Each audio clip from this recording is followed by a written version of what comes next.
Great. Welcome everybody. My voice is a bit terrible. I have some cold, so I'll try as much as possible to be audible enough. Great. Before we begin today, I want us to go back to yesterday's session. Not just to remember it, but to reflect on it more deeply. Yesterday, we spoke about mental health and psychological well-being. We talked about stress, emotional pressure, issues around anxiety, burnout, and some coping strategies that the presenter talked about.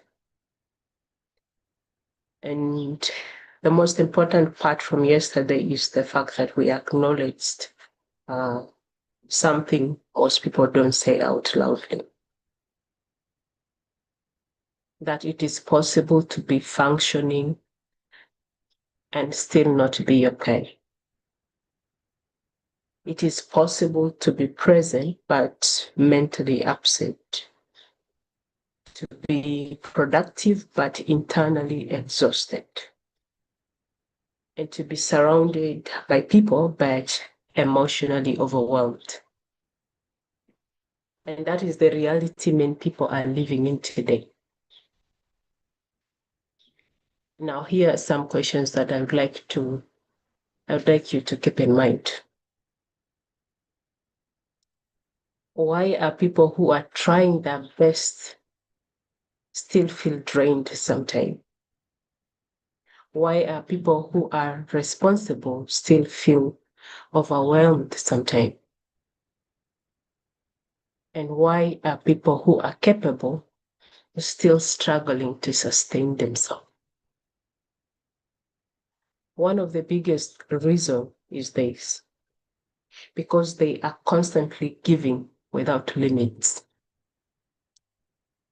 They are carrying what is not theirs. They are responding to everything, saying yes beyond their capacity, absorbing emotional pressure from others.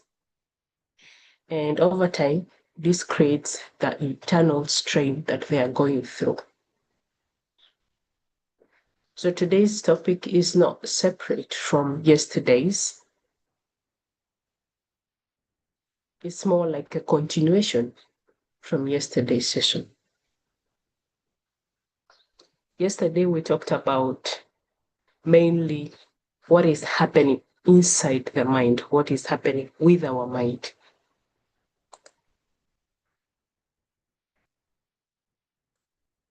But today, we are going to talk about what is causing it and how to protect ourselves.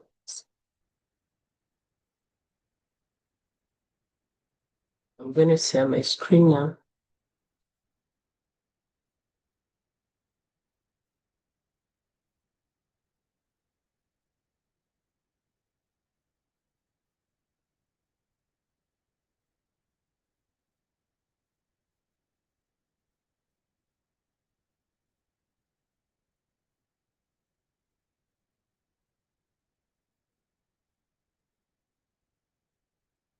So if you can see my screen, I'm not sure if you'll be able to see. Someone confirm that my screen is clear enough.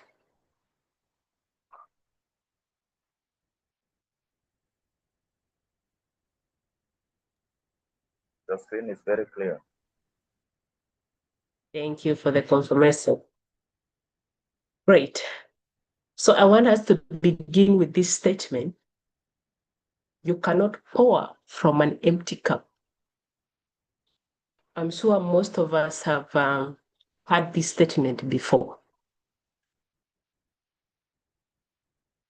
If your cup is empty, it does not matter if you are willing. It doesn't matter how kind you are. It doesn't matter how committed you are. You cannot give what you don't have. When you don't have it, we say your cup is empty and you cannot pour from that cup, because pouring means you're giving it to somebody, you're giving it to others. But if your cup is empty, you can't give, right? You can be willing, but still your cup is empty, so you can't give. You can be very kind and willing to share, but if your own cup is empty, you can't give. You might be very committed to somebody, family, but if your cup is empty, you cannot give to them. You cannot give what you don't have.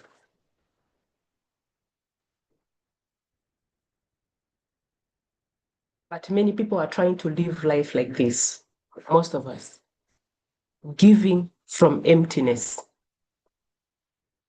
helping when we are very exhausted, showing up when we are drained, supporting others while neglecting ourselves. And over time, sometimes some things begin to happen. You don't just get tired, you begin to disconnect. You disconnect from your motivation, from your clarity, from your sense of direction. Because energy is not just about strength.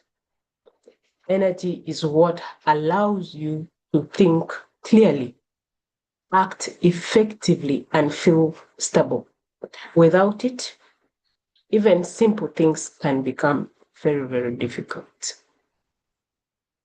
So today we are going to be talking about boundaries and energy management.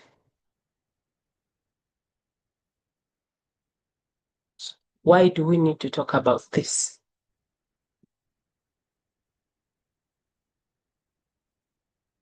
Many people believe that struggle is caused by lack of ability. But when you look at some of the most capable people that are around you, you can see that they are also struggling.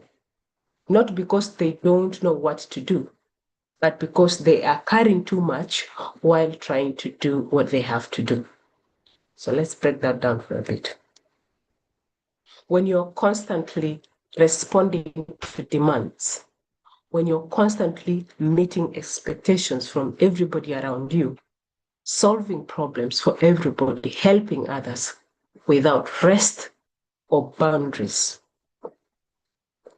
your system, when I say your system, I mean you as a person and the whole system inside of you, becomes overloaded. And in the long run, your focus reduces, your decision making weakens, your patience reduces because you become irritated and all that. Your emotional response increases. You become very reactive to things.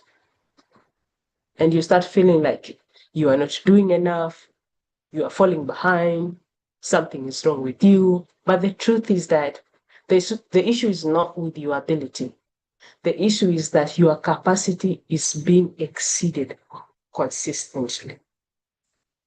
And that is why you are feeling the way that you do. That's why it's important for us to have boundaries in our lives and be able to manage our energy levels.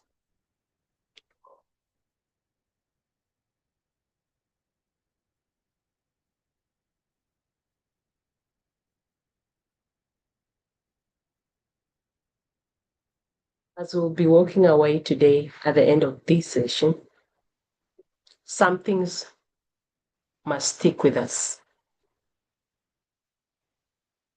We should be in a position where we are able to identify what are those beliefs that we have that are affecting our boundaries.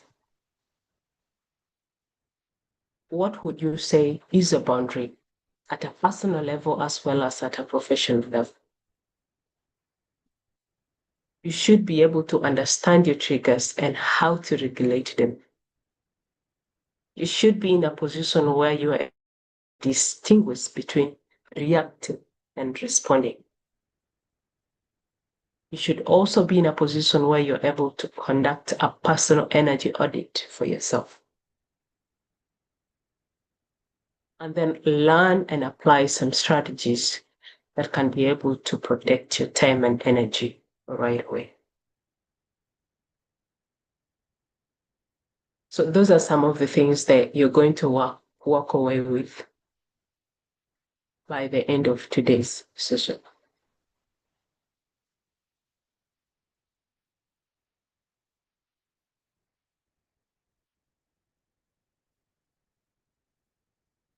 The truth for you to keep in mind as we go through the session is this. Not everyone is really tired because they are working very hard.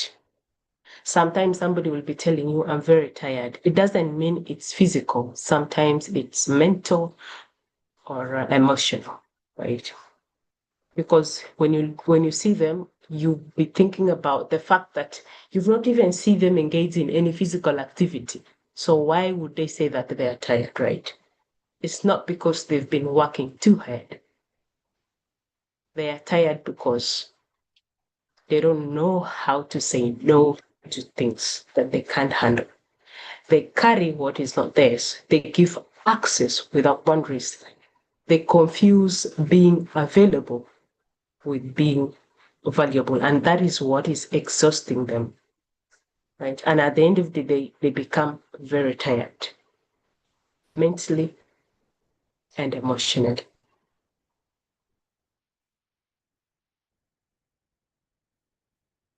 Emotional and mental tiredness comes from overthinking, when you're worrying about a lot of things, when you're carrying unresolved pressure or problems, say something that is stressing you that you haven't been able to resolve, when you carry that for a while, when you're managing too many expectations, and then being constantly available, you get it. For example, you may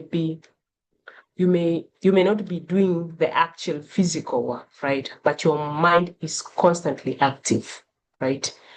Sometimes when you go to bed, go to sleep, and you actually went to sleep, right? When you wake up the next morning, you feel like you haven't rested, right? Because your mind was active all through the night.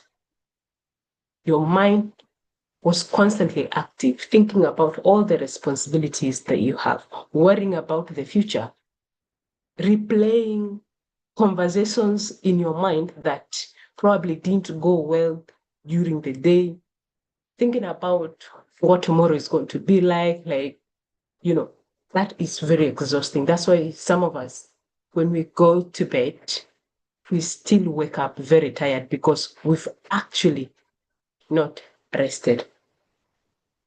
And because this is not feasible, right? Most of us, we tend to ignore it because, it's not physical. We can't see it. So even when you tell somebody I'm tired, like sometimes they don't get it because they see you and you are not involved in any physical activity. So they feel like, okay, it's not important. So what did you do? Like they question what you've done, right?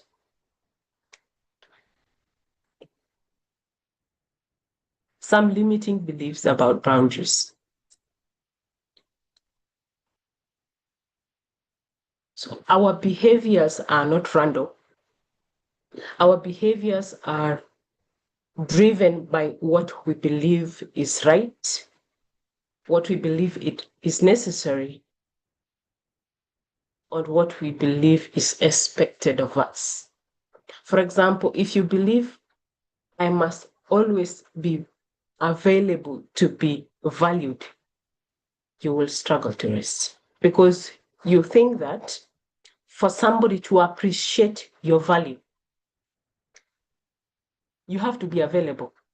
So you don't know how to say no, even if you're not interested, even if you're not in the mood. This applies mainly in our relationships with spouses, or friends, or families, that you must be available regardless of how you feel about it. You get that they can only see that I am a valuable member of the family or a valuable friend if I'm available. If I'm not available, I lose my value. If you believe that is it, you get. That's a limiting belief about boundaries. If you believe that people will leave you if you say no, you will again struggle to set boundaries because you may think that, well, I don't have to say no. If I say no, he will quit on me, she'll quit on me. Again, that's a limiting belief about boundaries. If you believe being strong means carrying everything, then you will keep overloading yourself. What that means is that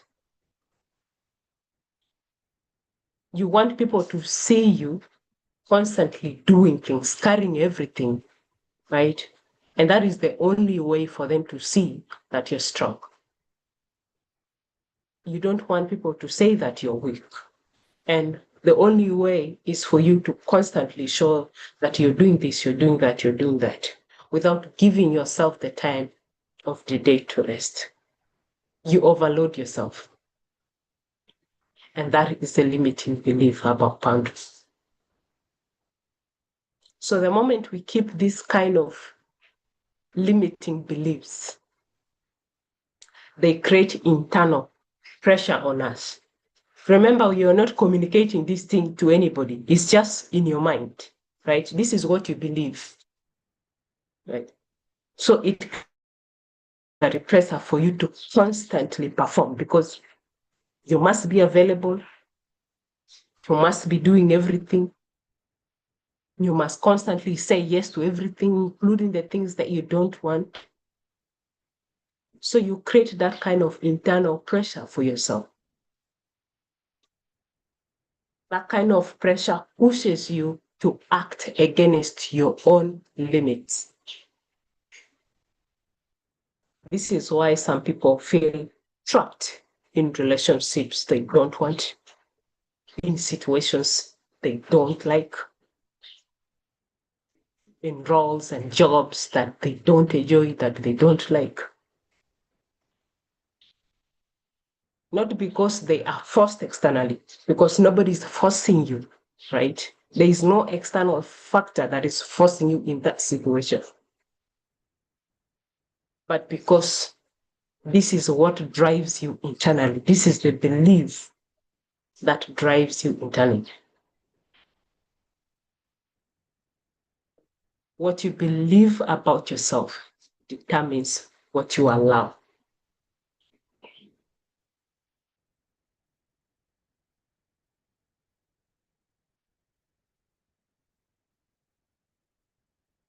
So let's look at boundaries and details.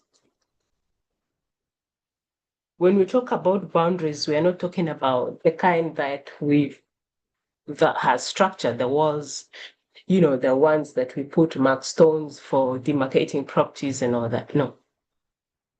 That's not the kind of boundaries we talk about when we talk about personal growth. It's very important for us to have clear understanding of what boundaries are because they are often misunderstood. Boundaries are those set of standards that you set for yourself. It determines how other people treat you, assess you, engage with your time and energy. Those are the boundaries. Those standards that you set for yourself. They help you to define what is acceptable and what is not for you as a person. Forget about what probably the society. Please keep your mic on mute.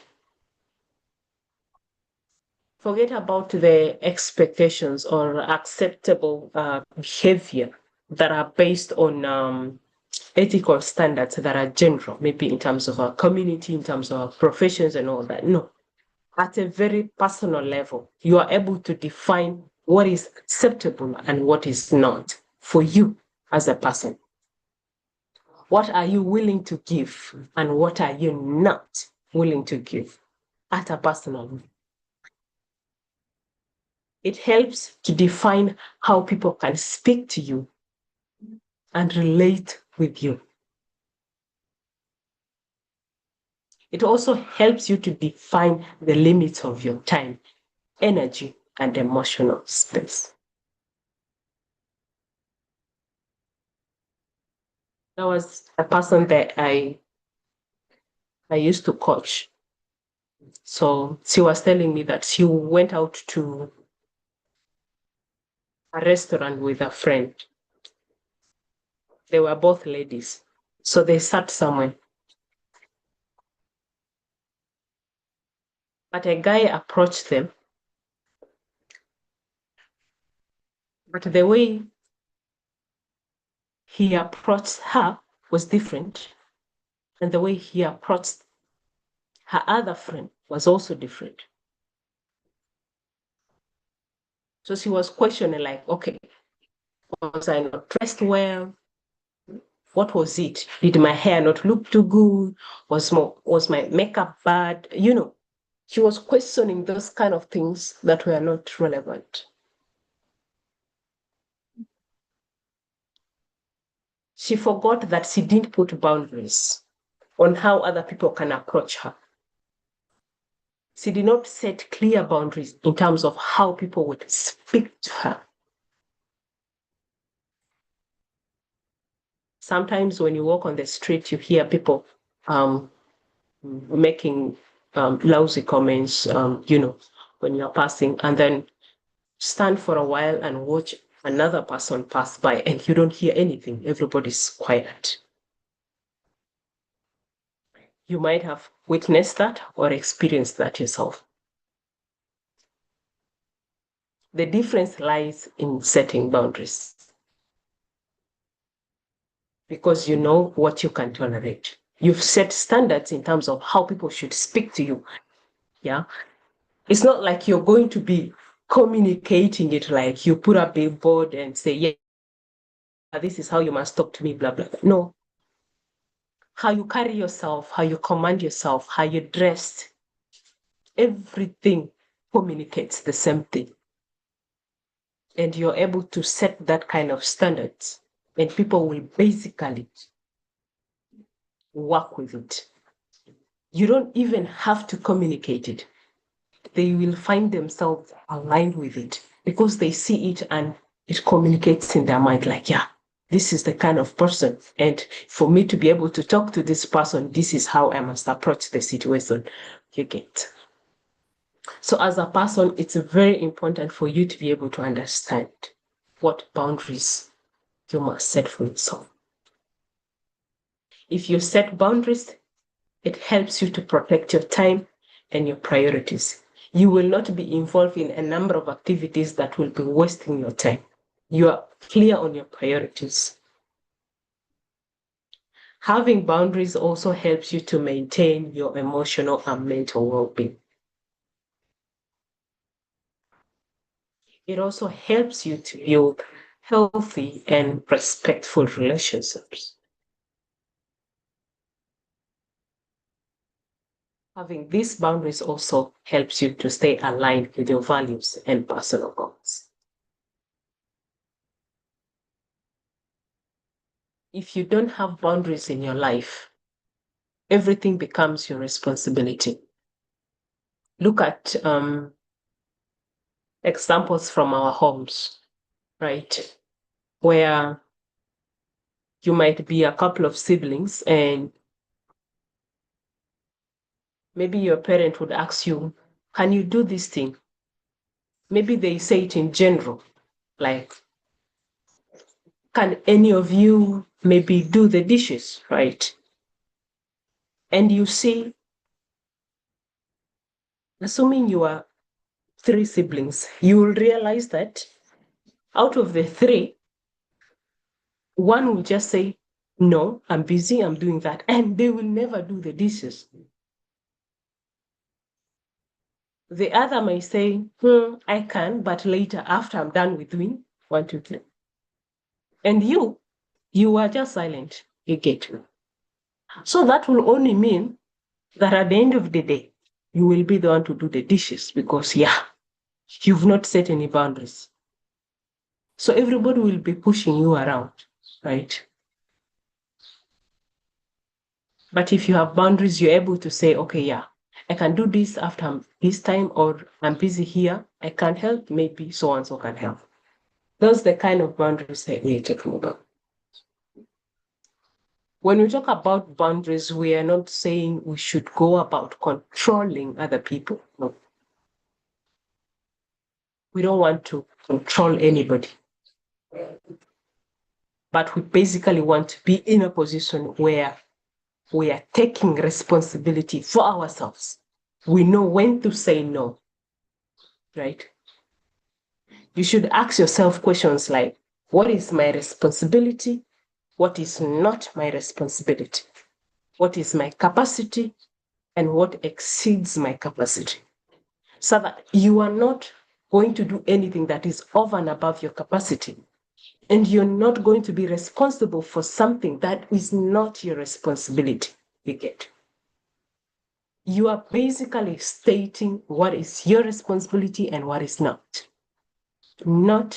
controlling other people.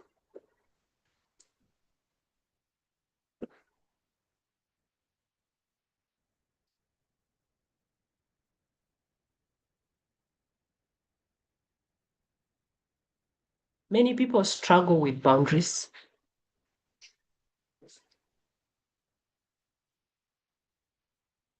We struggle with setting boundaries, because we are the yes type of people who feel like we can't use the word no. I don't know if there's anybody in the group that has a difficulty in the use of the word no.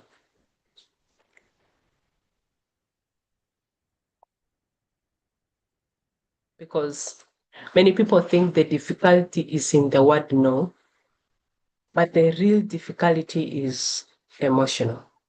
Because saying no creates internal discomfort. You get it makes you feel guilty, afraid, anxious. You get. But the truth is that discomfort is temporary. What is not temporary is the cost of always saying yes.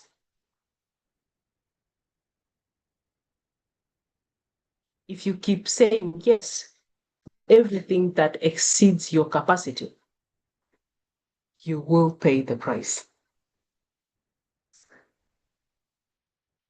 Most of us don't want to set boundary because we fear rejection. So if I say no, they will not like me. They may kick me out of this girls club, or they will not like me. If I say no, maybe this person will feel disappointed, so I better say yes. And we are constantly seeking for validation or approval, so we are obliged to say yes. We can't say no. And then we confuse kindness with overgiving, right? When you're a person who lacks self-worth or lacks confidence, you will never set any boundaries because, after all, right?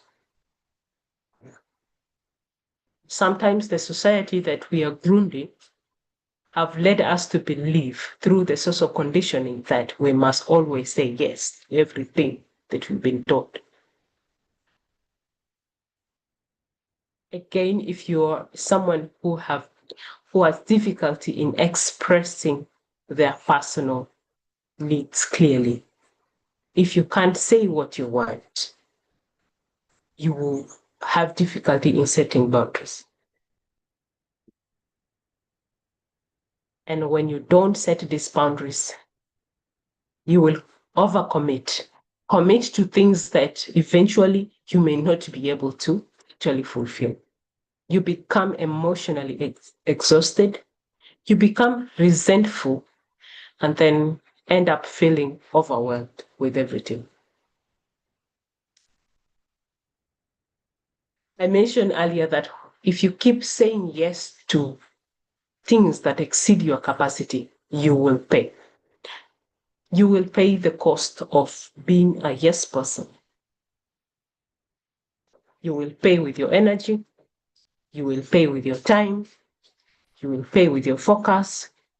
You will pay with your peace. So the real question is not about, can I say yes? The real question is, can I sustain this without damaging myself?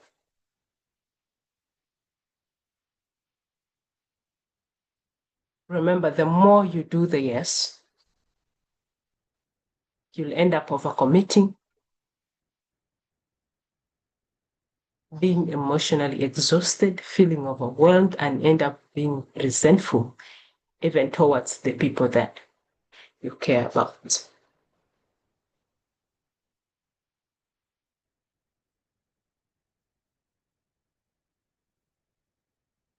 When you say no to people, it does not always mean that you are rude, you're selfish, or you don't care. That's not what it means. Sometimes saying no means that you respect your limits, that no, sorry, I can't do this. You get. You value your time and energy. Sometimes you don't have time for this thing at this moment. You are prioritizing what matters because, yes, what if I say yes, but this is not my priority, right? So I need to focus on what is a priority for me. So saying no does not necessarily mean that you're rude. It does not mean that you're a very selfish person. It does not mean that you don't care. You can care, you can be selfless, and the most polite person. But you must know how to say no. No to things that drains you, things that take away your energy, things that waste your time, that does not add any value to you, things that are not a priority for you. But learn how to say the no respectively. Sorry, I won't be able to take this on right now. Sorry, I need to focus on my current priorities. Sorry, that doesn't work for me at the moment. You get. So you're trying to say no in the most respectful way possible, but you are still saying no. Remember that every time you say yes to something that drains you, something that doesn't align with you, you are saying no to yourself. And you are the most important person. So how can you be saying no to yourself? And then other people will also say no to you. You get. So you should be your priority. And that you must be in a place where you are able to say no to anything that will drain you.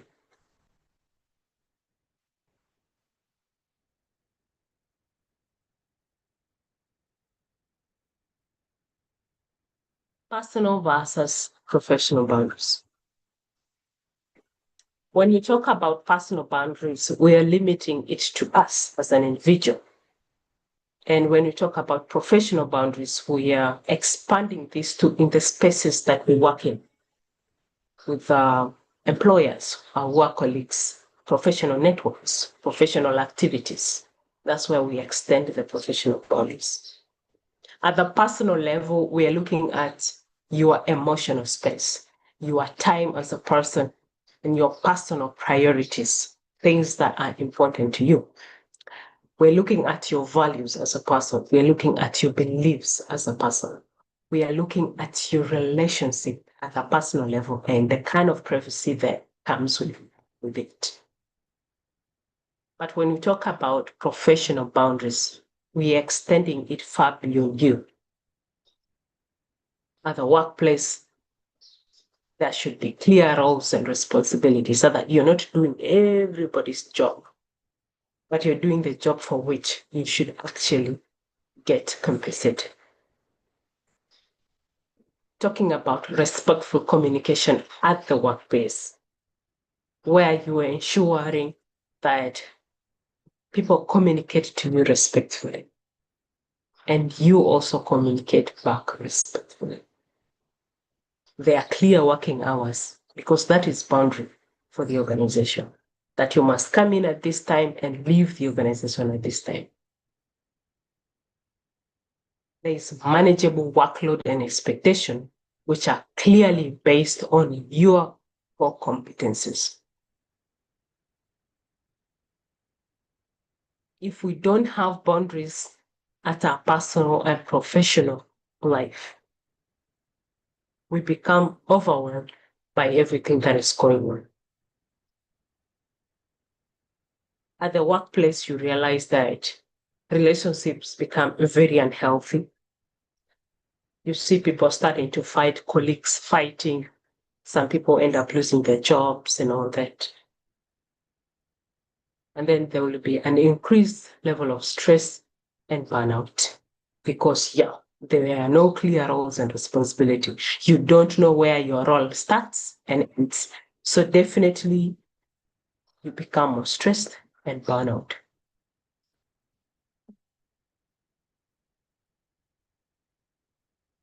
Digital boundaries. In all the digital platforms, you are not required to be available all the time. When we talk about digital boundaries, it includes not responding to every message immediately. Somebody can have a very funny comment on a post of yours that you've made, right? You don't have to respond to that kind of message immediately. You may take your time to internalize whatever it is, because everybody is entitled to their opinion, and you can't control how they will respond or react to whatever you put out there, right? So you don't have to react or respond to every message that is out there. You should be able to set limits on work communication outside working hours, because that's a part of the digital boundaries. You should be able to also control the amount of time you spend on social media.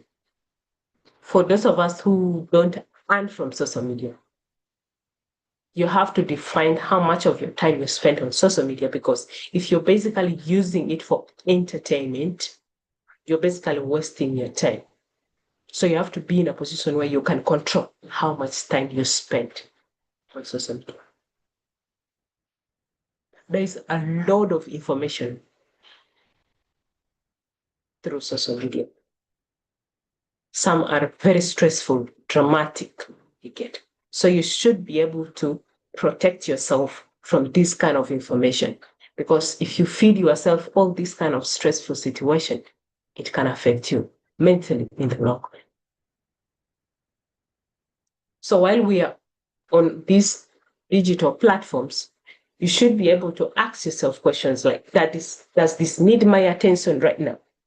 If it doesn't, you don't need to give it your attention. Is this adding value or draining me? If it doesn't add value to you, you don't need to give it any attention. So those are some of the kind of questions that you keep in mind when you're out there on any of these digital platforms.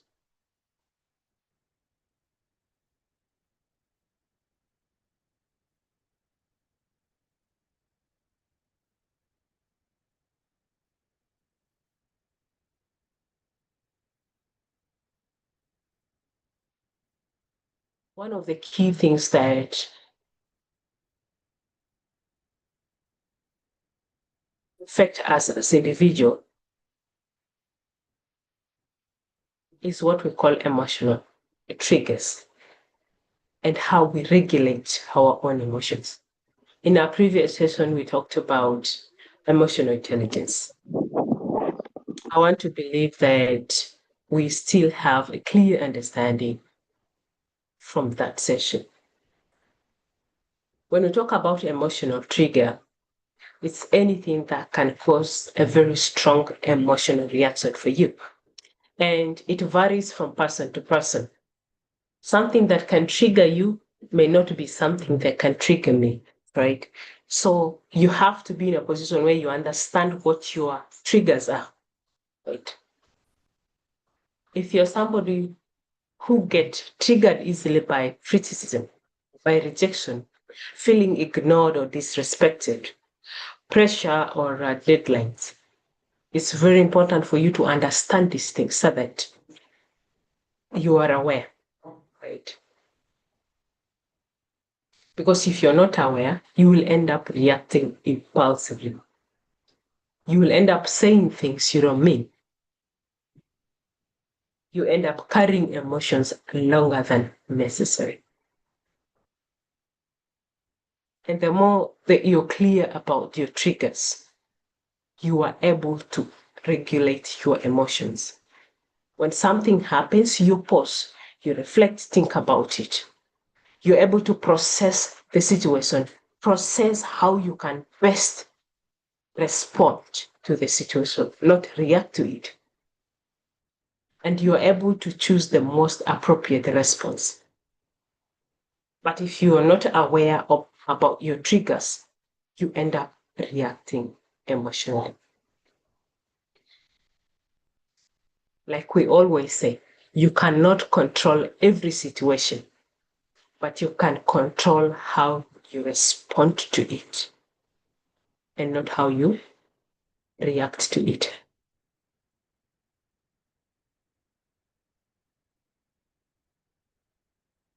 Part 2 of the session was about energy management.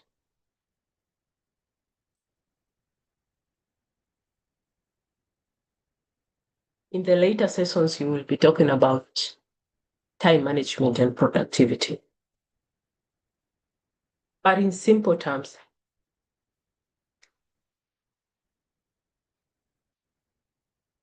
time management is where you're able to focus on what you do at a given time.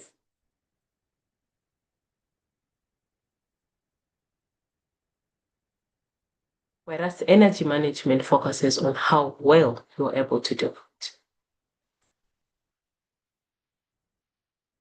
Energy is one of the most misunderstood aspects of productivity because most people focus on time, but time does not determine performance. Performance is determined by energy. For example, you can have 5 hours available for you. But if your energy level is low, you will not achieve anything in those 5 hours. You will not be productive in those 5 hours. On the other hand, you can have 1 hour, but if your energy level is very high, you can accomplish more because energy determines your focus, your clarity, your efficiency, and also your emotional stability. But energy is not constant. It fluctuates based on rest, based on stress, based on environment, based on your emotional state at the given time. And that is why it's important for you to protect it.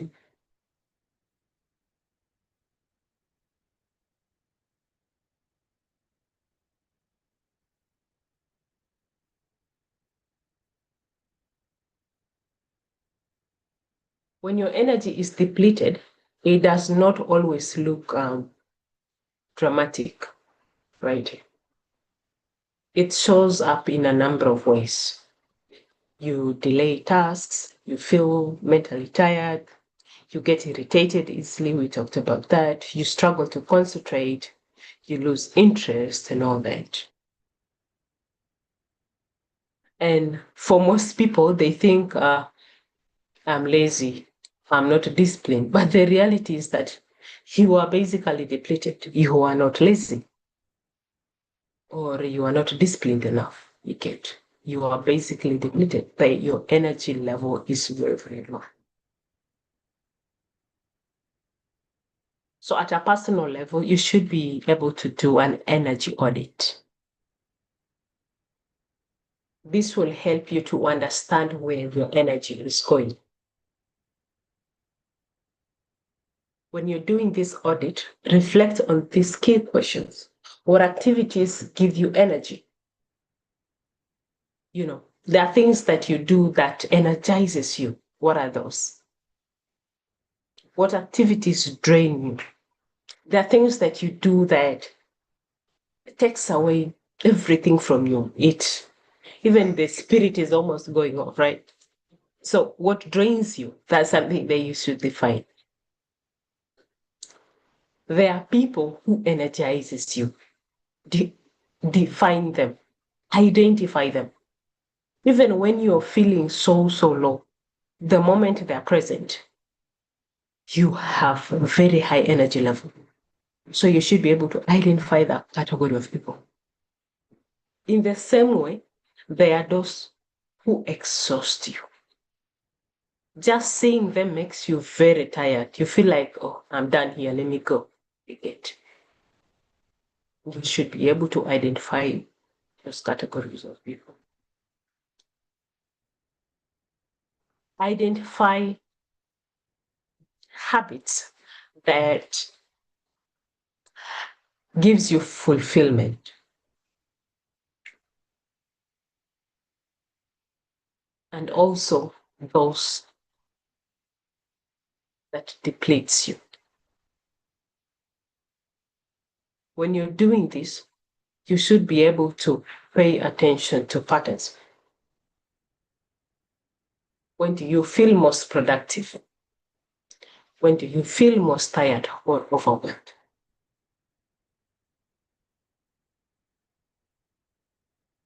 You're doing this so there is some level of awareness. You cannot manage what you are not aware of. So being aware is the first step in protecting your energy. You must have a log of activities that give you energy, people that give you energy, habits that helps you, that fuels you. In the same way, activities that take away your energy, people who exhaust you, and habits that leaves you depleted. At your personal time, you can do that as a reflection.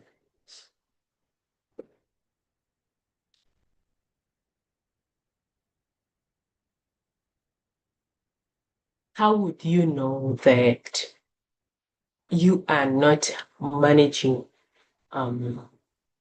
your energy very well? You feel constantly fatigued, even after resting. I talked about people who go to bed and wake up as though they never went to bed, right? That kind of, constant fatigue. Throughout the day, like you feel so exhausted, even if you've not been very productive. You feel overwhelmed by simple tasks, simple things that on a normal day you can basically do. You feel overwhelmed by it. Sometimes you can't even accomplish it. And you don't have motivation, right? You lack motivation. You don't find a purpose in trying to do something, right?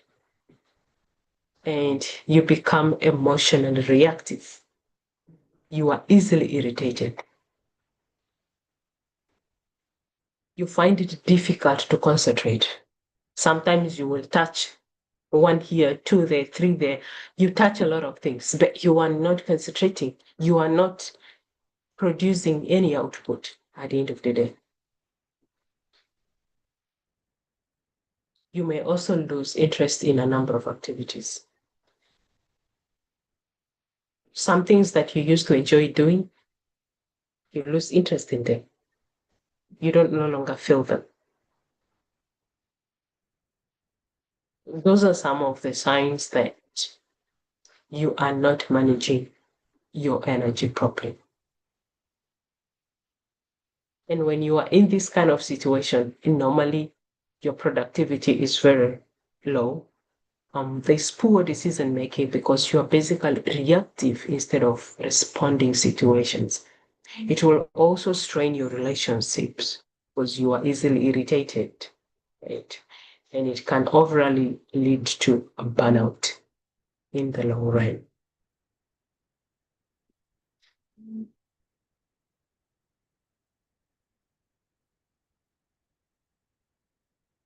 I mentioned earlier that if you don't set boundaries, you pay the price, right? And the price that you will pay does not mean that it's monetized or it's money related. No. So these are the ways in which you pay the price. Your time gets consumed by other people. Your energy becomes drained.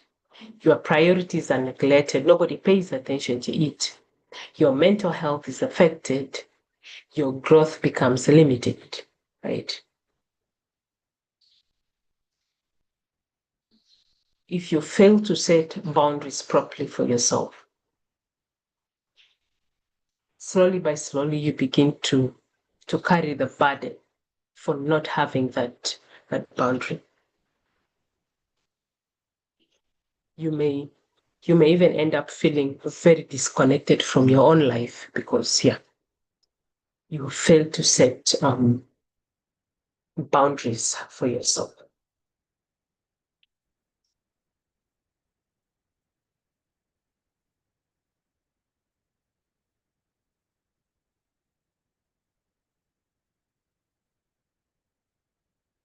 How you can be able to prevent emotional exhaustion. As early as now, start to set very clear boundaries. If you don't have one, try to set those boundaries.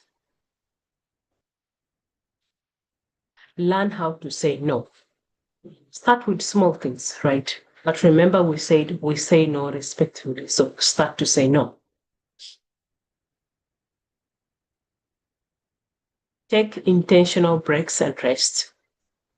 Find leisure time activities that you can do at a personal level, right? So you are able to take time off.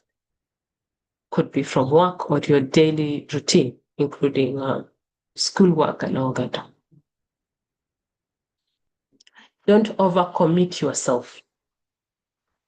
Don't accept commitments that are over and above your capacity. Take on as much as you can handle. Because when you overcommit, you will become emotionally exhausted. Protect your mental and emotional space.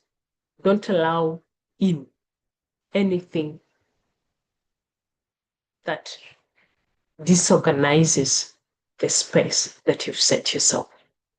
A place, space that you'll find peace in. Don't allow anything that drains you.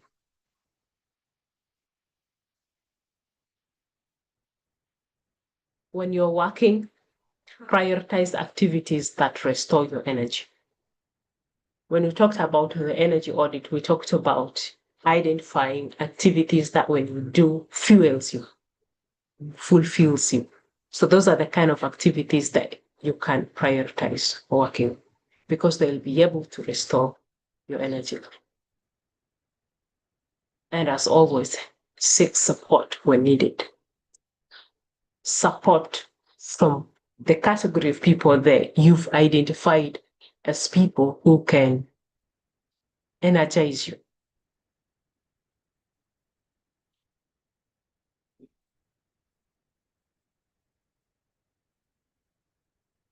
Create space where you can rest, reflect, and recover. Don't take rest as a luxury. You don't say, I will rest after I finish this work because it's not some form of reward for finishing work or getting something done. it's a requirement for you to function well. If you are fatigued, you won't be able to accomplish the things that you want to accomplish. You won't finish the work. So rest is not a reward. It is important for you so that you're able to pause and take that rest. That when you come back, your energy levels are high, and then you are able to achieve much more compared to when you are forcing yourself to go through the work, even when you are feeling exhausted. And by the way, you will be prone to making errors or mistakes because you are forcing yourself to work, even when your body, mind is telling you that you're tired, you need to rest, right? Some people find themselves in a place where even when you're reading, you're basically reading the same line, right? You're not moving. If you're writing, you're not moving. Even the ideas have escaped your mind. It's basically telling you that you're tired. You need to take a break. Close off, rest off. When you come back, you will see that you've come back with new perspective, new ideas, new ways in which you can be able to accomplish what is in front of you.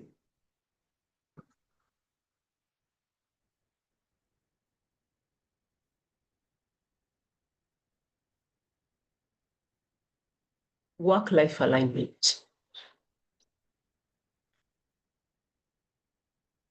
For those who are in employment, you might have heard about work-life balance and all that. Here we are not talking about the perfect balance, but we are talking about the more intentional alignment between what you do and your own personal life. What we're trying to mean is that you are able to clearly spell out your priorities, aligning your time with what is most important for you. Being present in each area of your life, whether it is employment, whether you're a mother, a wife, husband, a son, a daughter, you're trying to be present in those areas of your life. There's some alignment that I will create time to be a mother to my children. I'll create time to be a wife. I'll create time to do the work for my employer, right? It is intentional, right? And that kind of alignment must be available. That's what we talk about, the work-life alignment.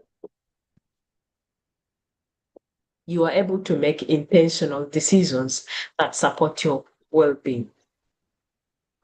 And for you to be able to do that, you have to be clear on your values. You have to be very disciplined in how you use your time. You have to set clear boundaries that protect your personal space so that there is no one who is overstepping, right? A successful life is not just one that is productive. It is also one that is peaceful and aligned in all aspects.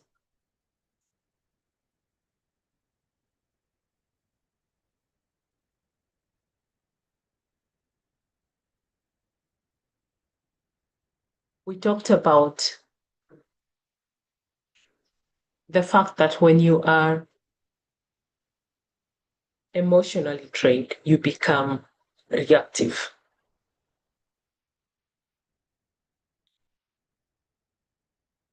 Reacting means that you act without thinking, right? Immediate, very impulsive responses to things. You are driven or guided by your emotions. And most of the times you end up regretting these kind of decisions. If somebody insults you today, you react. You go punch him, and maybe in that process you broke a head, or you broke the nose. You will end up in police custody. then you start regretting, oh, I think that insult was not even rightly placed. I don't think it's even correct. Whatever he was insulting is not even correct. Okay. You start to now analyze everything and you realize, oh, I shouldn't have actually reacted like that. I should have thought about the consequences. And that is what differentiates reactive to responding. If you are in a position where you are able to regulate your emotions, you realize that you are not reacting to situations. You're not reacting to events because you are in control of your emotions. Some people say, oh, they are personality what A, and they're always impulsive, reactive, and yeah. Regardless of the kind of personality that you have, emotional regulation is a skill. So you should be in a position where you're able to regulate your emotions. Jacqueline, I think you're not muted.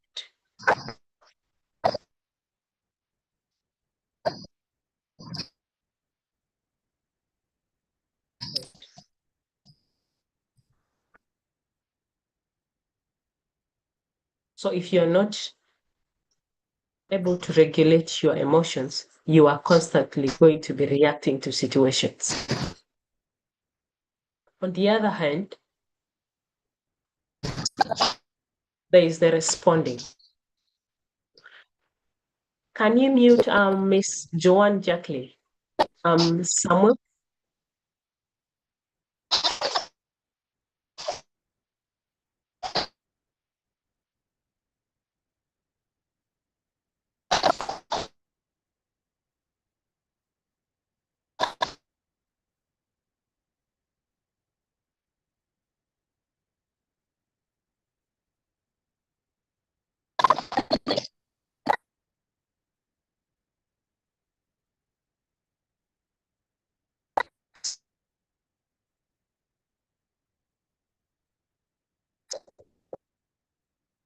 Emmanuel, Samuel can you, any of you just mute Jacqueline?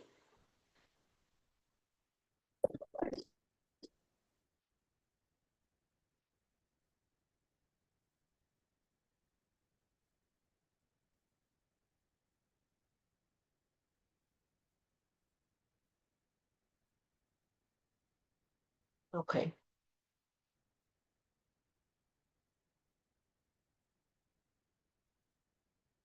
As I was saying, when you're in control of your emotions, you will be responding to situations, to events. Whenever something happens, you think about it,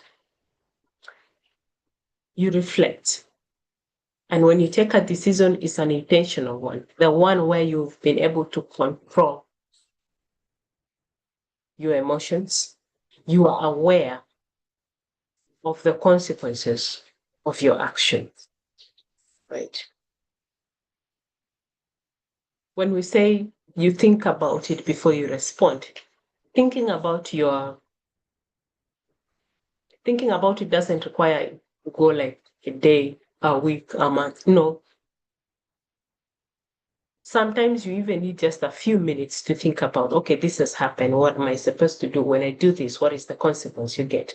Just for you to internalize it very fast, for you to be able to make a decision. Because some things require you to make a decision there and then. So when you find yourself in a very challenging situations, don't react to things. Don't react to these situations. Don't react to these events. Pause before acting. Understand your emotions. Be sure that you are really in control of your emotions. And then choose your response carefully.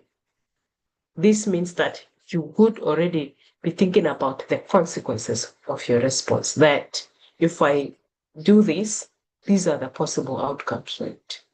And that when you act, it's like from a clear mind, not one that's blinded by anger or by your emotion. And that's why we covered the element of emotional intelligence.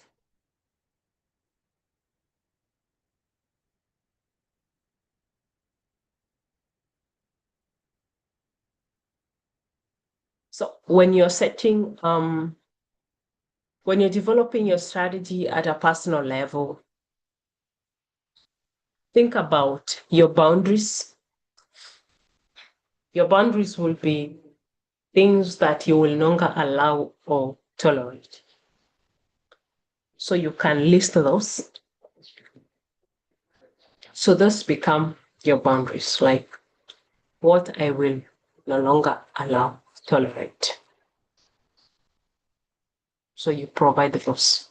They are personal. You cannot ask anybody else because you know what you don't like, right? So those are the things that you set your boundaries around. You are also able to define your non-negotiables. Your non-negotiables are things that you should protect at all times, which includes your time, energy, your values, right? They are non-negotiable. Anybody or anything that goes against these things, you can't deal with it. They are non-negotiable.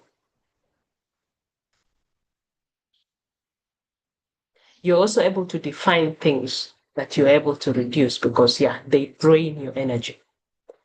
Then you're also able to identify, things that are sources of your energy. You will increase and prioritize those as part of your strategy. And then you're able to come up with an action plan. What I will start doing differently going forward. This is at a very personal level. So you should be in a position where you're able to write your own personal strategy. When there's clarity, there's some level of control. And when you have some level of control, it leads to consistency. And consistency is what brings about growth.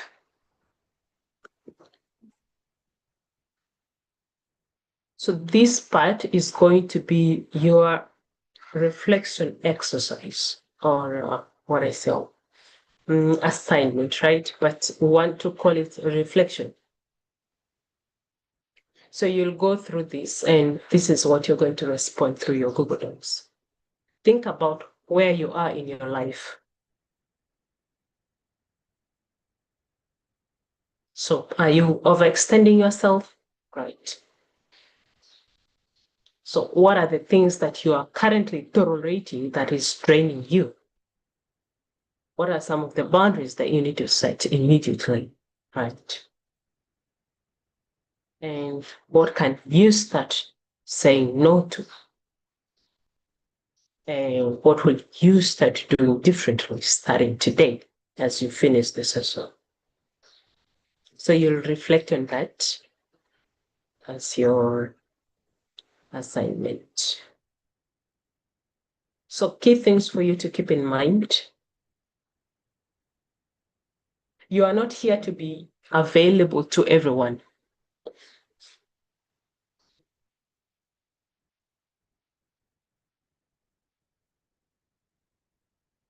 You are not here to be available to everyone. You are here to live your life intentionally. So protect your time, your energy, and your peace.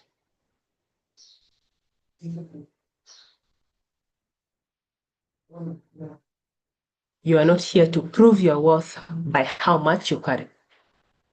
You are not here to sacrifice your well-being for an approval that you probably don't even need. You are not here to lose yourself in the process of trying to succeed. You are here to build a life that is sustainable, that is intentional, that is aligned, and that is healthy.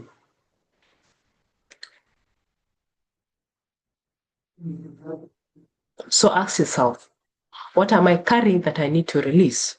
What am I allowing that I need to change? What part of my life needs protection, because in the end, your life will not be saved by what you hope for. It will be saved by what you allow and what you protect. Set your boundaries without guilt, rest without apology, and choose yourself without fear. The way you protect your energy determines the quality of your life. Right.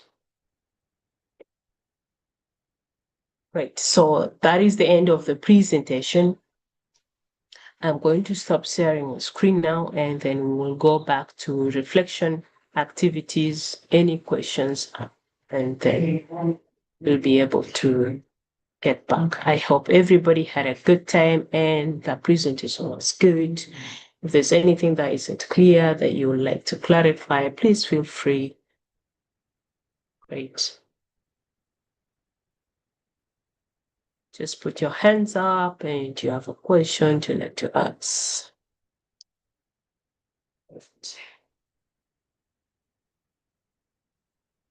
Samuel, would you like to continue as I try to find some water to take?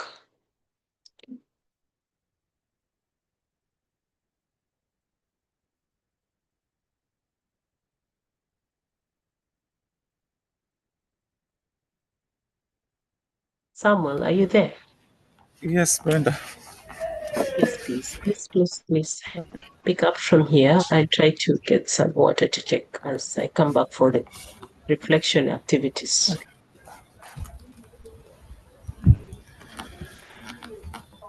Yes, thank you so much, Brenda. That was really so amazing and it's really insightful. On my side, I was really enjoying the session, and I really hope the fellows are also getting something from this wonderful. And I do know that most of us will fall victims of such a thing that we do. Like we feel like sometimes nobody, we could not say yes at some circumstances. Before I share my input, let me first share this the attendance as we continue with the Q&A session. I would love you to fill out the attendance. So the link is in the chat, so you can fill out the attendance as we continue with our Q&A session. So let me just have say input about this session. This session reminded me that please, if you can mute your mic. I don't know who's this. Please, you can mute your mic. It's journalist. Okay. Yeah, like I said, this session really reminded me that every yes I give to others, it's a no to my own energy at some point. If I'm not careful, sometime like because the things normally feels like you once overcommitted.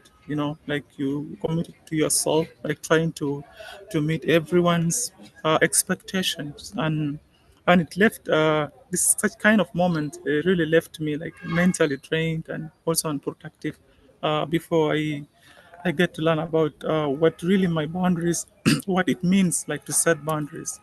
Like learning to set boundaries, it has really helped me to regain control of my energy and also to focus on what truly aligns with my goals. Yeah, like what I found powerful in this session as we started is the connection, like connection between the boundaries and the self-respect that you have for yourself. Understand? Like there was a time I struggled to stay, like I struggle like for me to say no because I don't want to disappoint people. It feels that way sometimes, right? So, but over time, I realized I was disappointing myself. Like it becomes now more contrary to what it comes to yourself. Like you will realize that you are disappointing yourself, losing energy, and also the focus, even exceeding the motivation that you have for yourself. You understand? So a real turning point for me was like when I started setting small boundaries. It feels like limiting after hours, also giving myself time to recharge. You understand? It wasn't easy at the first time, things like this. It's a process, but it has to be made more present, more productive, and also at a peace situation. This session really reinforced that managing energy, it's not about doing more, but about doing what matters in a certain intentions. I do remember when I was reading throughout the chat, uh, most of the fellows giving answers, like, I mean, questions, asking, like, it's sometimes hard, to say no at certain circumstances, right? You are right. Saying no can feel really uncomfortable, especially when you don't want to disappoint somebody or create tension. Understand? But the goal isn't to become harsh. Okay, it's for you to become like more clear and being honest. You understand? While still being kind. So I would say it depends on how you react, or maybe you respond to person. Like the points you will give an answer. It could not be a harsh way for you to respond to somebody. It matters when you give them the response of saying no, but in a way that is more respectful. More that can really convince somebody. You understand? So I would say it's hard, yeah, but let's always give it a time. Like, sometimes you'll feel like you're pressured, yeah, but you don't have to answer that person immediately. Okay? Take a time, pause before even responding to for you to say something to them. Give it a time, like for you to respond. You can tell them like, I need time to think about it, and I will be back to you when you feel like you're pressured at that circumstance, right? So always feel like to give the correct answer because you will not regret it. How about if you answered yes and later on it comes to like you did not fulfill it? I do remember in the Bible there was these two sons, like their father asked them to go and cultivate in the garden. He came to the first one and then he was like, my son, could you go and do this in the garden later? And then the first said no. And then when he went to the second, he said, I mean, the first one, yeah, the first one said no, and then the second one said yes. But at a later time, the one who said no became the one who went to the garden and fulfilled his father's request. You understand? So at a point, that time you feel like you're pressured to answer, to respond. You feel pressured, but always give it a pause, give it a moment for you to answer somebody when you feel like you're pressured. Okay. Uh, like you can also use soft tunes, like I said, like with a firm language. Okay, you don't need to be harsh. Keep it simple and respectful. You can say like, I won't be able to do this at this time. I cannot commit to it at the right time, like right now. You understand? So we should always more focus on ourselves. We should not feel like people will reject you because you said no to them. Always value yourself before you value any other person in your life. So I think that brings me to the end of my input about this session. I really enjoyed this session and it added more in my life. And I'm also this kind of person who feels like when I say no to somebody, they might reject me. They might feel like more especially when somebody say like it's harder sometimes to tell it to somebody that you value them, somebody you love, right? Yeah, you feel like you're letting them down, but no, always consider your value, consider your pressure, consider your life. Like, are you happy when you're saying yes to them? It's gonna be going to add more pressure on you. Is it going to add more energy on your life? So I think with this, I would give some comments and also inputs, and also what you have gained in this session. You can also share with us in the chat, or you can put up your hand for you to respond to, yeah, on offer the mic. So thank you so much, guys, for joining today's call. I would again also remind you to fill out the attendance in the chat. It's there. So let me share it again. If you don't get it, again, sharing it in the chat. Please feel free to also say some comments, to interact, to also ask questions. So let's feel free to ask our questions. And yeah, I think that's we still have like more 27 minutes for us to end our session. So thank you guys. Let's do this real quick.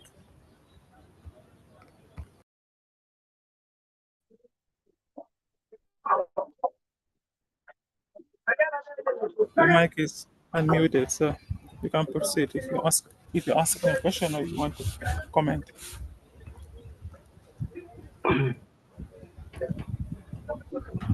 Okay, thank you so much, dear colleagues. Was the tutor of the day. I hope you get me clearly, right? Yeah, sure, we can get you clear. Am I clear right then? Proceed. Yeah, you're clear and loud, please. Okay, You okay. can proceed. Yeah, thank you so much for the chance, and I really appreciate it, and I'm so much trial for the presentation of the day. Uh, it really speak in our daily basis because the session of today actually speak loudly, not even as alone, but for other people who are there, whether you are boys, whether you are uh, ordinary person or officer or whatever. See, why I'm saying this before the initiation of this session, I feel like a presenter talking to me because anytime it is very hard for me actually to say no if someone approach me or tell me to do this kind of work to him or her. So it might be very hard for me to say no simply because it seems like I let him or her down, or it seems like I devalue him or her, or so forth. Lastly, I come to realize that it is a matter of to manage my time or to give my mental space or to maintain my energy to do a work. Actually, there are other works that never need you to go rushingly. See, if you are not self-aware or if you have no peace of mind and right to do a work, maybe you will spoil it. And that could be better to do to say no uh, instead of going there and spoil it. See, actually, in offices, there are other technical works that need you to be in a good mood or like you have a peace of mind, such that you do it better instead of going rashly there, signing the thing that you can't even understand. Is it possible for you to do so or not? Okay, this one, uh, that's where I think or I find this session is actually meaningful and it can help me a lot. And I feel comfort now to know which or when I can go to do that and how I can say no without getting myself as a guilt of this one or like to show I let somebody down because if I'm not aware of the situation or if I'm not comfort, so I can give that or I have to say no and I show him or her if I could get a time later, so I will do it. Or I better to give a time, like that time I will go and do it for you. And if it is rushing, or if the guy is rushing, maybe he or she will go to look for somebody else to do it to him or her, because I can't manage to do it. Simply because if I force myself to do it, maybe I will spoil it and that will be worse than before. You see, uh, what I want to ask here as a question could be like there are other fields remain to be dictatorship. You see, like in a military field or in militarily actually, everything remain commanding. You see, you could be told to do something forcefully, whether you like it or not. You have to do it. Okay. If you are not, or if you have no peace of mind there to do so while you have been commanded to do it, what will you do in this case? The same thing to in offices. Maybe your boss impose you to do this one. Uh, what will you do there? Because there is saying uh, in Arabic, "Akbar minnak, arjal minnak." See, uh, that's what I want to say. If you are in that situation, how will you overcome it? That's the question. And up to here, I want to give a mic to other colleagues. Maybe they have a brilliant idea, or maybe they have a brilliant input to add. And I thank you for the chance, by the way. See you next.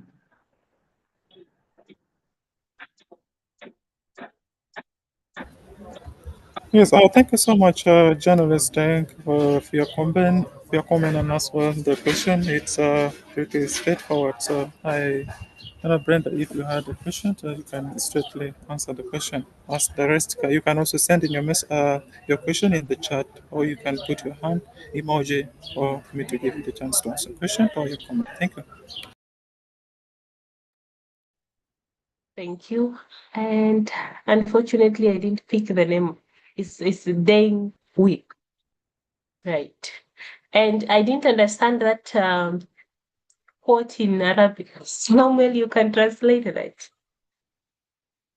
I think he's saying like there's a quote that says that the superior, it's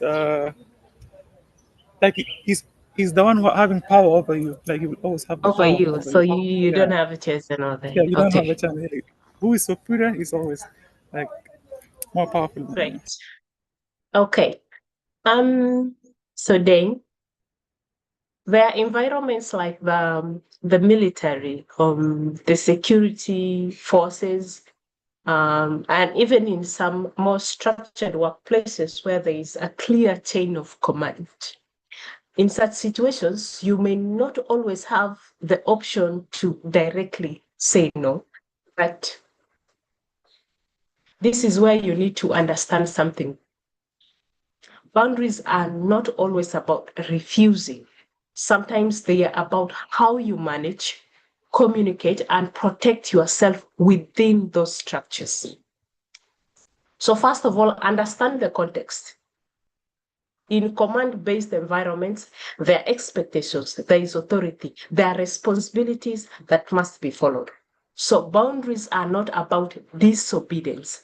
They are about sustainability and professionalism. So it's very important for us to understand the context, right? And use more respectful ways of communicating. So that's why we talked about how you can communicate respectfully. Even when you cannot say no directly, you can still communicate. You can clarify expectation, express the kind of workload that you have for prioritization you get.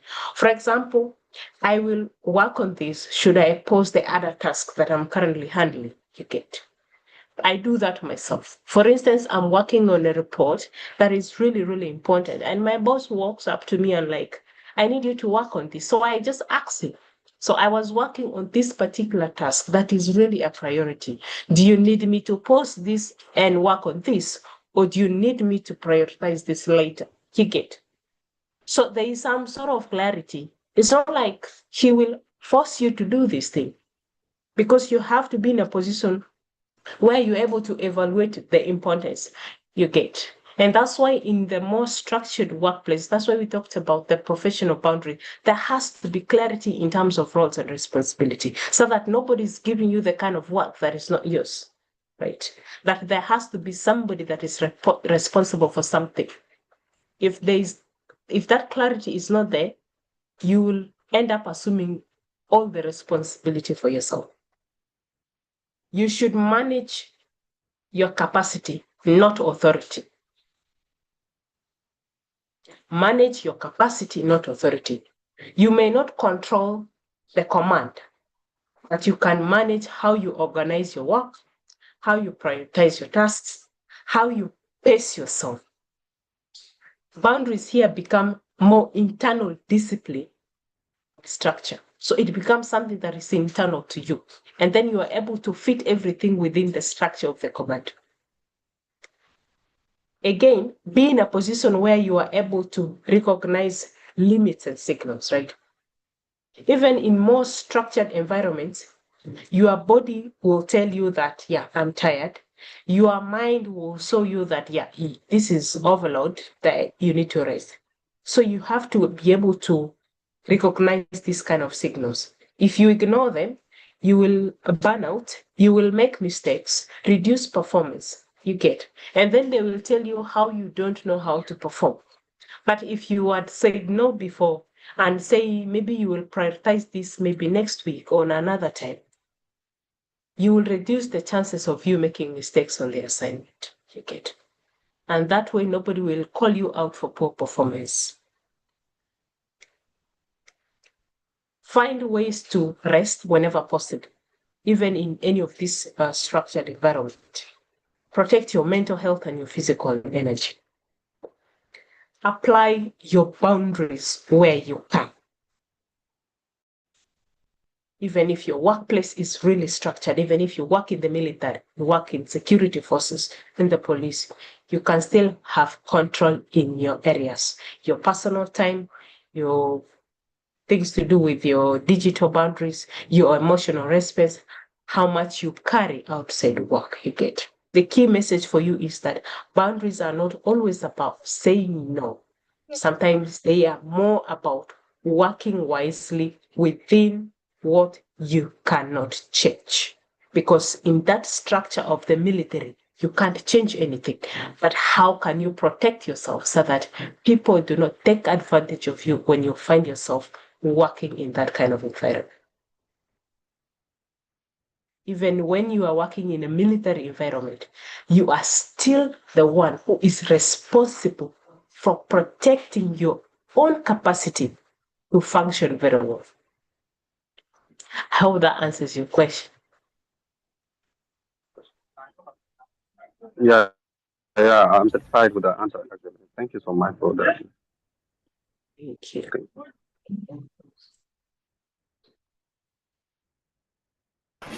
Okay, I think we have one person, but I can't locate your name, so I don't see your name. It's only Samsung S, but you can unmute and proceed, please. It's Samsung SA 346. You can unmute. Yes, good Hello. afternoon. Yes, good afternoon. I hope I'm loud. I just want to say thank you so much, Brenda and Sam, with this spectacular session today. I have to admit that today's session really spoke more about my lifestyle and where I am in terms of boundaries. I've just realized that I've been battling with this for the past years without getting the right blueprint how I can navigate out of this. But after going through this session, I can now see clearly where I can step in and begin changing some of the beliefs that I always have. Um, for years, I've been battling with how I can say no. I am someone who is working, and I realize myself that in most scenarios, most occasions, I end up doing a lot of work because I find it more difficult to say no. So as a yes person, you realize that at the end of the day, people bring in tasks, managers bring in tasks for you to fulfill. And at the end of the day, I found that I get myself walk out or burn out.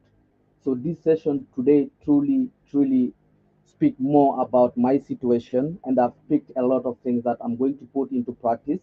Definitely to redesign myself, to build a strategy and to turn things around. And secondly, also not in professional line of duty and also in family relationships. I've also realized that without saying no, we end up victims of circumstances. For example, you are a breadwinner, everybody expects from you without understanding where you are. And when person comes to you and say, I need this and this, if you are a yes person, you begin to sacrifice yourself that yes, I will provide. And at the end of the day, you will not be in position to give. That definitely puts you in a very, very difficult moment. One of the things that really caught my eyes, and it's one of my weaknesses, is the points in limiting beliefs about borders that if I don't do it, no one else will.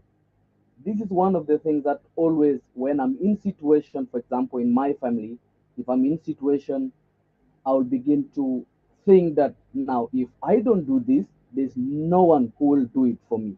So I'll end up working extra time. I'll end up, like doing a lot of things, going to bed late, trying to prove that I can deliver. So today it's an eye opener for me, and I just want to say thank you so much for designing this mentorship program. It is really something that means a lot. It's upon us, the mentees, to now translate this knowledge into reality, to set up things, and to test up these blueprints. And I believe that if we can put it to use, we will be realizing a lot of changes in our professional careers, in our family lifetime, and in the future to come. So I really don't have question. Mine is a compliment. Thank you so much, Brenda and Sam, for putting up all this. Oh, thank you so much, Gal Moses, for such a powerful input. I really appreciate this comment and how you've really structured and also reflected on how you've been also tackling all these things in our life. It's a process, and I'm really sure that by the end of this fellowship, we're gonna testify to how we have come along with this journey. So we have still have more to learn, Moses, and I'm really glad that you are really enjoying it already so far. So thank you so much, Moses, for such a wonderful input. So let's keep it rolling. So for those who still have more questions, please still put up your hand, and we shall grant you the chance to. Thank you so much, Moses. If there are no questions, I think we have. Okay, please Yes, proceed. Please. Yes, yes, Samuel. yes, Julius, please proceed. Can you hear me? Yeah, I can hear you clear, loud and clear, please. Okay. So at first, I would like to give thanks to you for keeping us all engaging every day. You're welcome. And my thanks also goes to Brenda for this wonderful today's presentation. It has been a very wonderful presentation of which it is an eye opener. We have learned a lot, and I really feel blessed that today I'm receiving something very important, and it's like cleaning a dust from myself. I can really see the real me. So I was a victim of saying yes to everyone, but from today onward, at least I will get I got some information on how I can preserve my energy. Uh, so I have one question only, and in a circumstance whereby, as you say that if you want to preserve your energy, you set your boundaries, you can say no to some other time, and if it is a task and you are overloaded and you want to say no to yourself, so you do it some other time. And a brain, when exposed to relaxation, it will develop what is called neuroplasticity, and of which it will repeat the patterns that you have done. It will keep on developing itself in your life, and it will lead into procrastination, and that will lead into the delay of your task. So, which kind of information will you give to the fellows so that when they are faced with this scenario, how will they cope up with it?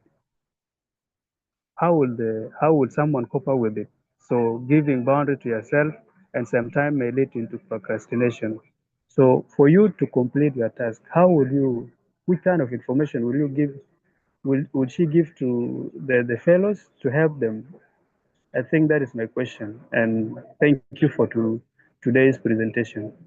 I really appreciate it. Thank you. All right. Thank you, Julius, for such a question. I think without wasting time, Brenda, if you had him, so you can proceed to answer. Thank you, Angelius, for the question. And first of all, I'd like to clarify something. And yes, the brain has what we call the neuroplasticity, meaning it adapts to patterns. So what you repeatedly do, your brain becomes used to it. That's what it means. It's about that. But we need to be a bit clear. Rest does not create procrastination. What creates procrastination is unstructured avoidance. There's a difference between intentional rest and avoiding responsibility. That's why we talk about intentionality in everything that we do, not avoiding responsibility. Healthy rest is planned, is intentional, it helps you to recover, it improves performance.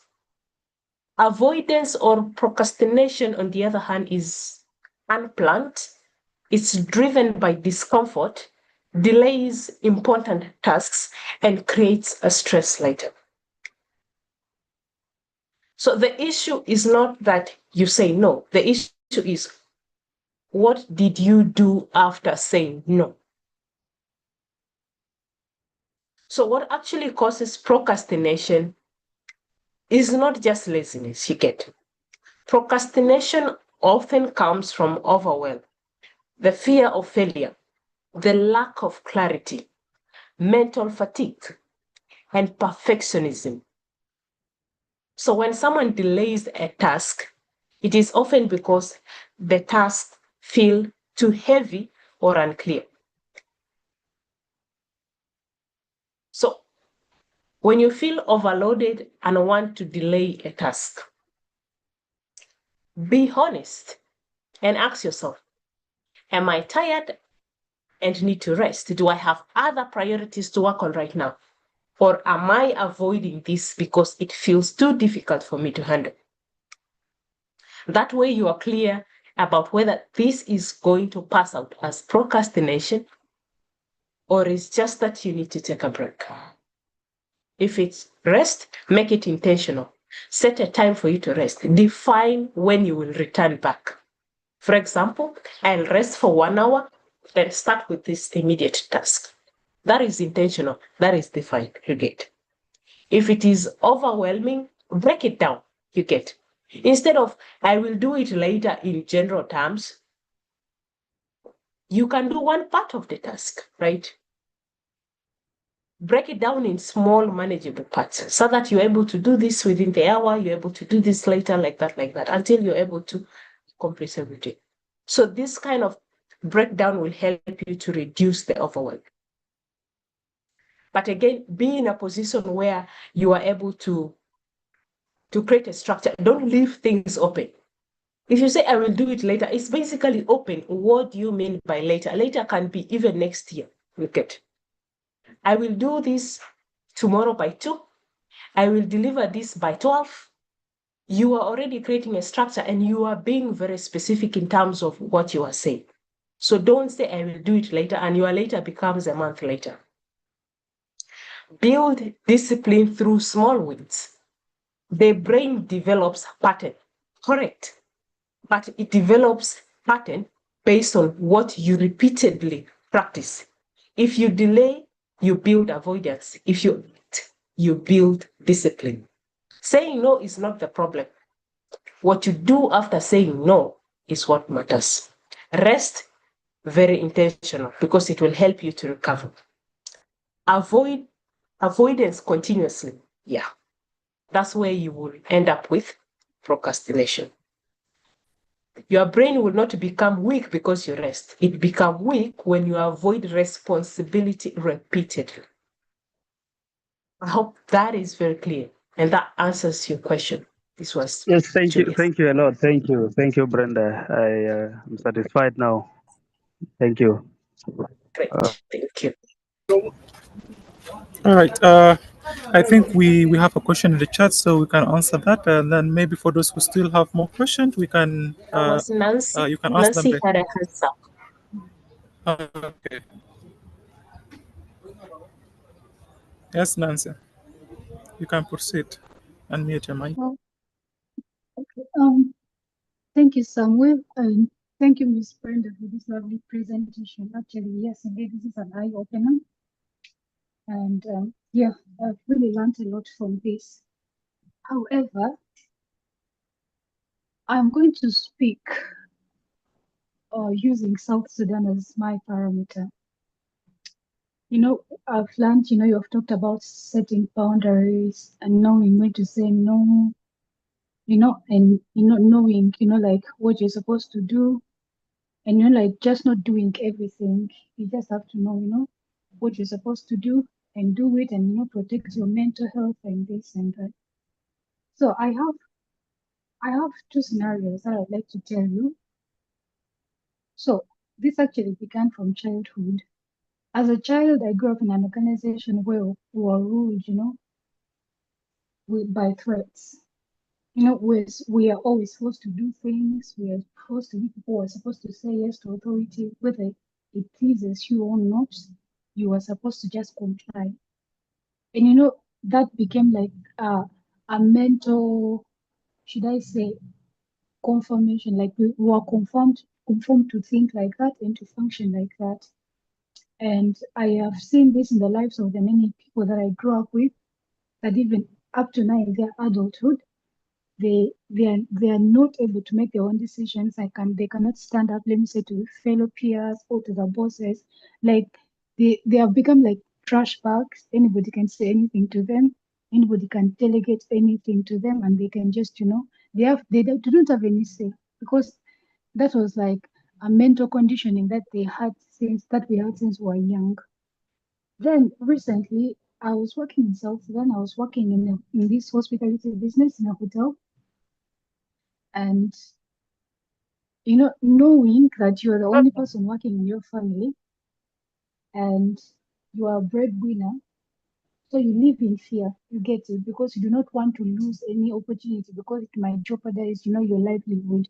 You know that I have people depending on me. That is one. Two, I need this for my survival, actually, as a person. And so you find yourself in a situation whereby you just do whatever people tell you to do. You find yourself doing any task that is thrown your way. Like me, I used to work like double shifts. I could work like from morning up to like midnight, because that I was told to do that. And I was afraid that, you know, if I lose this job, I'm a breadwinner, first of all, to my family, and I also need this job for myself. Now I'm wondering, in such a situation, and put like, you know, I'm talking about independent people who have everything they need. I'm talking about this person who is insecure, this person who has nothing but only, you know, what they have at the moment, and they have, you know, a series of responsibilities. Like, how can such a person, you know, go through really life and really apply, you know, these principles that were just taught us today? Because you see, in other parts of the world, I think like this can be practical. Maybe also if you have like support, and you know that I can always fall back to something. But then imagine you're in a situation whereby you have nothing to fall back to. It is you and only you. When you lose it, you're not actually losing alone. So many people are relying on you. And so if you lose, and like you just don't have any choice, like you just become like, I don't know, a puppet or something, like a henchman, because you have no choice. Like, really, if you're in such a situation, what would you do? Would you really exercise this independence that you've taught us today, or what would you really do?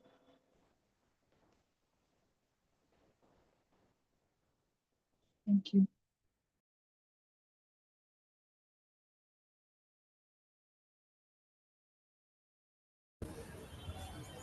Yes, I think this question just relates to what also Malish Kennedy asked in the chat. So I think you can proceed, Brenda, if you had a question. Great. Thanks, Nancy, for sharing your reflection. I don't want to call it a question, and because this is a reality for so many people, right? You're a family breadwinner. The situation tends to be a little bit different. You are not just working for yourself. You are carrying responsibility for others. You are making sacrifices because people depend on you.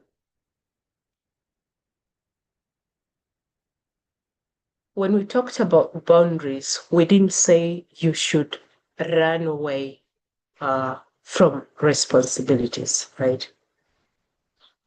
When we talked about boundaries, we talked about you protecting yourself so that you can sustain this responsibility.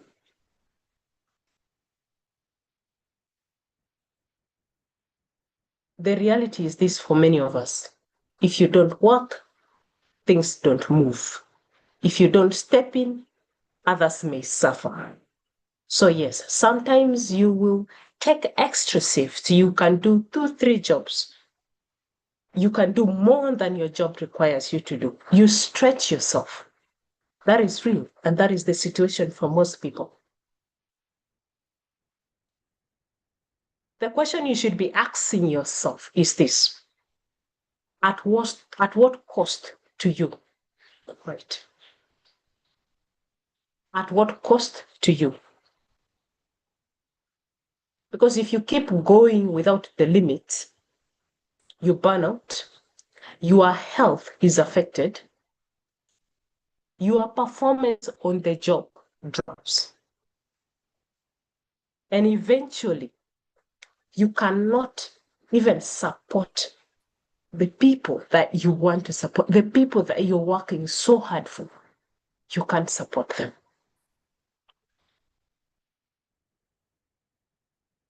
When we are just starting our careers as young professionals, we have the energy. We feel we are fueled by this motivation you get.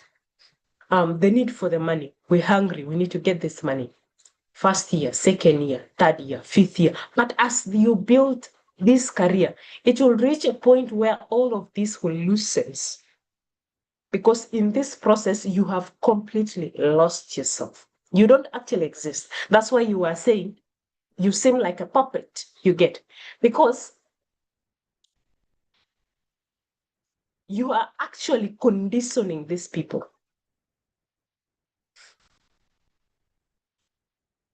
You are conditioning them that, yes, I will always be present. I will always support. I will always be there regardless. And this kind of a person will grow up knowing that I don't have to do anything. Because Nancy is going to be there to be there, like 100%. She will provide. She will cater for all of my needs. She will be present. Because that's how you've showed up. That's what you've shown to them, that you are present, regardless the situation. If you're setting boundaries, it protects you from over dependency. I understand the context of South Sudan very well. The economy, the absence of a lot of opportunities, the need for some of us to be able to provide for our families. When we talk about the boundaries, it's not about you saying, I want to do it. The question should be, how do I do this in a way that does not destroy me?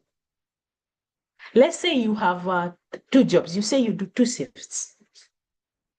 So you're working and you're 2 shifts. You start maybe a morning to evening, another evening up to around 2 a.m., right?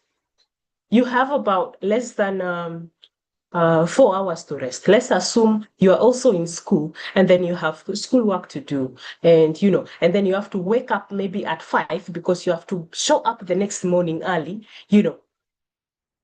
Honestly, how long will you be in position to sustain that? Talk about it in terms of sustainability, not the one-off task. Look at it in terms of how long you will be able to maintain this schedule. Is it after a year, 2, 5 years? Sooner or later, you will break down because your health is suffering. Your body doesn't have enough rest. So the question should be, I want to do it. No, the question should be, how should I do it in a way that does not destroy me, that does not affect me? Prioritize, learn to prioritize, not just accept anything and everything. No. Even if you have to take up on more work, what is urgent? What can wait? What is truly necessary? Does it add value to me? Does it not? You get those kind of questions you should be asking yourself.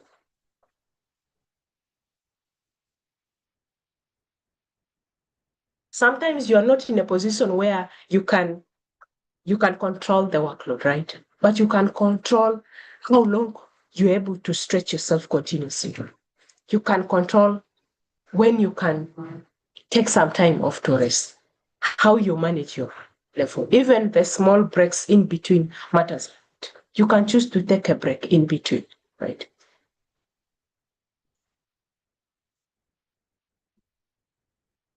So the issue should not be about you saying no, not you not showing up for your family, but it should be about you looking at sustainability. How long will you be able to sustain this? Supporting them to be independent, right? Supporting them to be independent, not making them dependent at your own cost. Because if you make them totally dependent on you, they will not be able to take care of themselves without you. And the moment they're in that position, just know that you've killed their future because, yeah, you have to be present throughout. And you cannot come back and hold them accountable years later because that's how you've conditioned them socially, right? I did talk about the social conditioning where we grow up in environments that constantly tell us you must say yes and you don't have the option to say no, right? Yeah, that's where we grow up from. And because nobody has told us why it's important for us to sometimes take a break, sometimes for us to rest, to basically get to understand that, yeah, in the long run, we can break down. This can affect our performance. This can break us down. Nobody has told us that.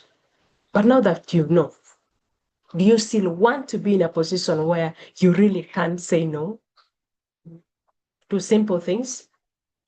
To the little brother who can basically, after finishing university, can get an internship and learn skills?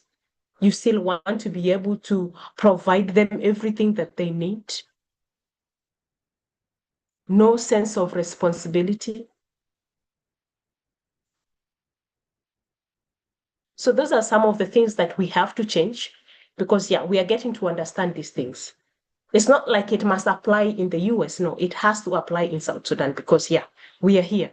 We are talking about it and it's very important. And it starts with us. Let's first understand how we're going to do this. It's not going to be dramatic. The change is not going to come overnight, right? But it's going to come as long as we've understood this and we know that this is something that we must do. I hope that answers your question. I think that she's gone offline. But yeah, if there's anybody that has any burning question, please. Yes, thank you so much, Brenda. I don't know, Malish, it was your question tackled? I don't know, because it was kind of related to finances. I don't know. Or you can still ask them. Okay, I think before you come in, let me also list those who must have other things to go and do. So everybody, please feel free to leave the call for now. So we have come to the end of our today's session. So thank you so much for joining today's session. We really appreciate your time, and hopefully get to see you next week in the session of the other week. So I think you can leave the call whenever you want to leave, or you are free to leave the call. So thank you so much, guys. And yeah, Malish, if your question wasn't answered, maybe you can speak it over the mic, then you can answer.